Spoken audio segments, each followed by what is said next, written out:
Even if you're just a weekend warrior, you strive for peak performance. This includes when you have an injury. Go where the pros go. University Sports Medicine for access to Buffalo's leading orthopedic surgeons, sports medicine specialists, physical therapists, and trainers. Go to ubsportsmed.buffalo.edu for more information. Even if you're just a weekend warrior, you strive for peak performance. This includes when you have an injury. Go where the pros go. University Sports Medicine for access to Buffalo's leading orthopedic surgeons, sports medicine specialists, physical therapists, and trainers. Go to ubsportsmed.buffalo.edu for more information. You can hear the Derby here on WGR, and if it is Triple Crown time, we like to talk to Todd Haight from Batavia Downs, head handicapper, to get a feel for the field. And if you need any betting tips, this is the guy to help you out. Hey, Todd, it's Howard and Jeremy. How you doing? How you doing, guys? Good, good. It's always nice to talk horse racing with you. Oh, it's great. Now let's talk. Let's talk about the field, because I was reading up this week about the post positions, the draw for the field, and two of the favorites are on the. Well, one's on the pole, one's all the way outside at 20. So how big of a problem is that, since those are two of the horses people are talking about? Well, it's a big problem for sure. Number one, looking at Lucky, no horse has won from the rail in the Derby since 1986, Ferdinand and the great Bill Shoemaker. So it certainly won't be easy for looking at Lucky. And as far as number 20, Sydney's Candy, it's even worse.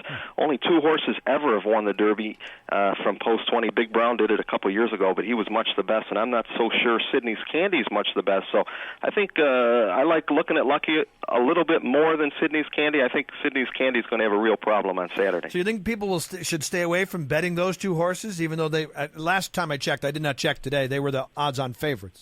Well, the favorite seldom wins these Kentucky Derbies. There was a span of 20 years when a favorite never won, so I don't ever recommend betting the favorite in the Derby, so that would take care of looking at Lucky. You could use them in the exact underneath and the tri-super, things like that, but as far as betting the win, I wouldn't do it. And Sydney's Candy, he has speed, and there's so much other speed in the race that I think he's probably going to get burned up into speed anyway, so I would stay away from the 20 as well. Well, do you think, in terms of assessing the whole field, Todd, how wide open is this?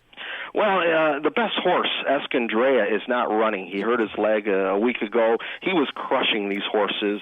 He would have been a heavy favorite. He had a big shot at winning the Triple Crown. He's gone, so the field's really not that good. One sports writer said it's the worst field since 1982 or 83 when Gato del Sol won it. So it's a wide-open race, and after last year when Mind That Bird won at 50-1, we know anything is possible. So if you get to OTB today or tomorrow, Howard, and you like a long shot, don't hesitate. Don't be afraid. Well, who would you suggest in terms of the long shots, the longest shots? Who is the best bet of the long shots? Well, you've got horses like some people are touting American Lion, who has a very good off-track. It's supposed to heavy rains tomorrow in Louisville. American Lion is 30-1. He's got a big off-track number. A horse that's trained beautifully at Churchill Downs this week, Patio Prado, number 10. Fair off-track number, but he really seems to like Churchill Downs. You've got other horses that are bred for an off-track, like Three Nobles Promise. I heard you guys talking about it this morning. You're right. That horse actually, for $10,000, was a steal. He's already earned over $800,000, so very good investment for those guys. So, because Jeremy brought up Noble's Promise because one of the owners is from Buffalo. What kind of chances does Noble's Promise have to win tomorrow? He's got a chance. Here's the problem with him. He had a lung infection a couple of weeks ago, and I'm not 100% sure he's over it. He has improved. He was on the fence as far as running or not. He worked good enough where his trainer, Kenny McPeak, says, let's run him. Is he going to be 100% on Saturday? I'm not so sure, but he is bred for an off-track, and if he does catch his track, he may run pretty well.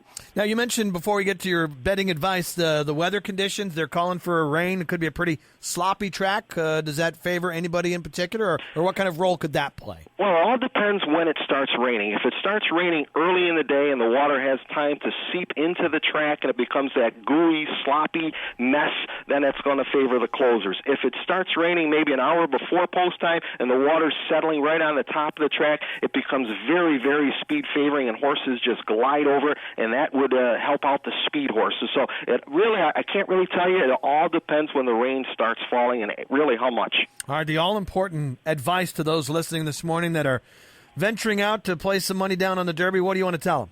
Well, again, last year in Rochester we had a gentleman hit the superfecta, paid over $500,000. But playing supers and tries in a 20-horse field, very difficult. I recommend boxing 5 horses. We said it last year. It costs you $20. It's a $1 exacta box. The horses I like are, number 1, looking at Lucky. I don't like the post, but you have to use them. Number 2, Icebox has a great running style for this race. It's loaded with speed. You have to believe someone's going to come from the back of the pack. It could be the 2, Icebox. The 3, Noble's Promise. He's bred for off. If the track is wet, you have to use him. You have to use the 16. That's the horse I actually like. Awesome Act. He's bred for an off track. His last race, he had a run with 3 shoes. He lost his shoe right after the start, and he actually ran incredibly well with 3 shoes. If he can keep all 4 shoes on Saturday, I think he's got a big shot. And then number 13, Jackson Ben, very, very consistent horse. He's never been worse than second in 9 starts. Box those 5 horses in the Exacta, Howard. It's going to cost you $20. If we can get a little bit lucky, we can make some money. Don't forget, advanced wagering starts at 10 o'clock today. You can wager tomorrow.